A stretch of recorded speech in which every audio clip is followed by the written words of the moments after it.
આજે આપણે શ્રીમદ ભગવદ્ ગીતાના અધ્યાય 4 જ્ઞાનકર્મ સંન્યાસ યોગનો 14મો શ્લોક જોઈશું.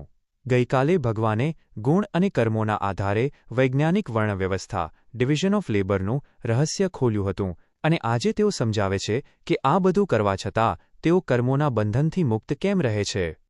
નમસ્કાર મિત્રો, ડિજિટલ કી શ્રેણીમાં આપનું સ્વાગત છે.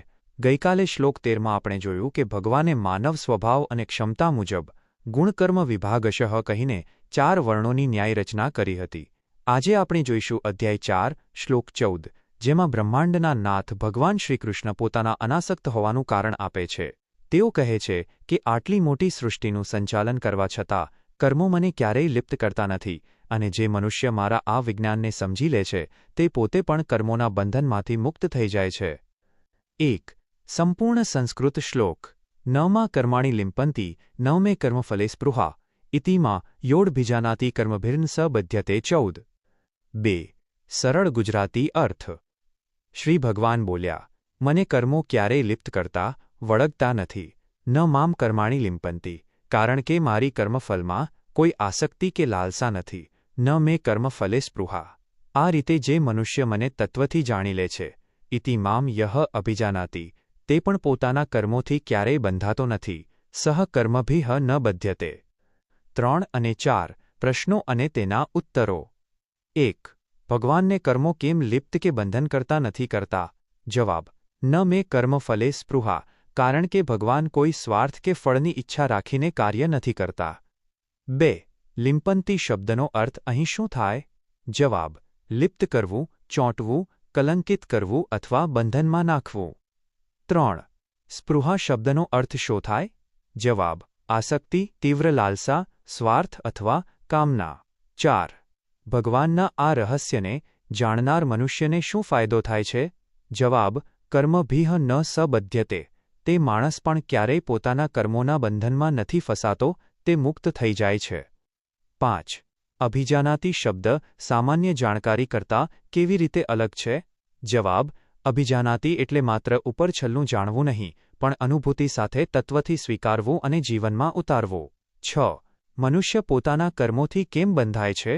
જવાબ: કારણ કે મનુષ્ય અહંકાર અને લાલચ સાથે કામ કરે છે કે આ કામ મેં કર્યું છે અને મને આનું આ જ ફળ મળવું જોઈએ. 7. શું આ શ્લોક આપણને કામ છોડી દેવાનું કહે છે? જવાબ: ના, આ શ્લોક કામ છોડવાનું નહીં, પણ કામ કરવાની દ્રષ્ટિ, એટીટ્યૂડ બદલવાનું અને આસક્તિ છોડવાનું શીખવે છે. 8. ભગવાન આ બ્રહ્માંડમાં કેવા ભાવથી કર્મો કરે છે? જવાબ: ભગવાન માત્ર લોકકલ્યાણ, સૃષ્ટિનું સંતુલન રાખવા માટે નિષ્કામ ભાવે અનાસક્ત થઈને કર્મો કરે છે. 9. બધ્યતેનો અર્થ સંસ્કૃતમાં શો થાય? જવાબ: બંધાઈ જવું, ગુલામ બનવું અથવા કર્મની જાળમાં ફસાવું. 10. આ શ્લોક કયા અધ્યાયનો છે? જવાબ: ચોથા અધ્યાયનો 14મો શ્લોક. 5. જીવનનો ઉદ્દેશ. 1. ફળની આસક્તિ વગર શ્રેષ્ઠ પ્રદર્શન, detachment from the result, excellence in effort. ભગવાન કહે છે કે તેમને કર્મફલે સ્પૃહા નથી.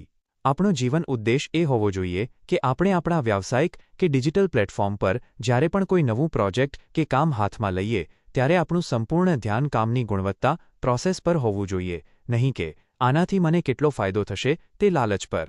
જ્યારે મન પરિણામની ચિંતામાંથી મુક્ત થાય છે ત્યારે કાર્ય આપોઆપ સર્વશ્રેષ્ઠ બને છે. 2. અહંકાર મુક્ત કર્મશૈલી, અનાસક્તિ circuit, mastering egoless work culture. જેમ કોઈ ઇલેક્ટ્રિકલ સર્કિટમાં કરંટ પસાર થાય છે પણ તે વાયરને નુકસાન નથી કરતો જો પ્રોટેક્શન યોગ્ય હોય, બરાબર તેમજ સંસારમાં રહીને હજારો કાર્યો કરવા છતાં પણ જો અહંકાર મેં કર્યું અને આસક્તિ મારું છે નું પ્રોટેક્શન હટાવી લેવામાં આવે તો કર્મો મનને નુકસાન નથી કરતા. આપણો ઉદ્દેશ કરતા હોવા છતાં પણ નમ્ર રહેવાનો છે, જેથી આપણી માનસિક શાંતિ સદા જળવાઈ રહે. 3. ઈશ્વરીય મોડેલને જીવનમાં ઉતારવું. એમ્યુલેટિંગ ધ ડિવાઇન વર્ક મોડલ. ઇતિ મામ યોડભિજાનાતિ. ભગવાન આપણને તેમના જીવનમાંથી શીખવાનું મોડેલ આપે છે. આપણો સર્વોચ્ચ જીવન ઉદ્દેશ એ સમજવાનો છે કે જો આખી સૃષ્ટિનો માલિક કોઈપણ અપેક્ષા વગર સૂર્ય, હવા અને પ્રકૃતિ દ્વારા આપણી સેવા કરી રહ્યો છે તો આપણે પણ સમાજ પ્રત્યે આપણી ફરજો કોઈ અંગત સ્વાર્થ વિના બજાવવી જોઈએ. નિષ્કામ ભાવે કરેલી આવી સેવા જ આપણને બંધનોમાંથી મુક્ત કરીને સાચી આધ્યાત્મિક અને માનસિક સ્વતંત્રતા આપે છે. આ જ સાચી ડિજિટલ કી છે. નિષ્કર્ષ. ટૂંકમાં. 1. ભગવાન શ્રીકૃષ્ણ સૃષ્ટિનું નિયમન કરવા છતાં કોઈપણ ફળની આશા ન રાખતા હોવાથી કર્મોના બંધનથી સદાય મુક્ત છે. 2. જે વ્યક્તિ ઈશ્વરના આ નિષ્કામ કર્મયોગના વિજ્ઞાનને સાચી રીતે સમજી લે છે તે પણ સંસારના બંધનોમાંથી મુક્ત બને છે. 3. અહંકાર અને સ્વાર્થનો ત્યાગ કરીને કર્તવ્યપરાયણ રહેવું એ જ જીવનને પવિત્ર બનાવવાનો શ્રેષ્ઠ માર્ગ છે. આવતીકાલના શ્લોકની પૂર્વભૂમિકા. આવતીકાલે આપણે જોઈશું અધ્યાય 4 શ્લોક 15 એવં જ્ઞાત્વા કૃતમ કર્મ પૂર્વૈરપી મુમુક્ષુભિઃ, જેમાં ભગવાન અર્જુનને ઇતિહાસનો સંદર્ભ આપીને પ્રેરણા આપશે કે હે અર્જુન, પૂર્વકાળના મુમુક્ષુઓ, મોક્ષની ઈચ્છા રાખનારા મહાપુરુષો એ પણ આ જ વિજ્ઞાનને સમજીને પોતાના કર્મો કર્યા હતા. તેથી તું પણ કોઈ નવો રસ્તો શોધવાને બદલે એ જ પૂર્વજોના બતાવેલા સનાતન કર્મમાર્ગ પર તારું કર્તવ્ય બજાવ. ઇતિહાસના આ મહાન વારસાને સમજવા માટે જોડાયેલા રહો. આવતીકાલે ફરી મળીશું રાત્રે 8 વાગ્યે. જય શ્રી કૃષ્ણ.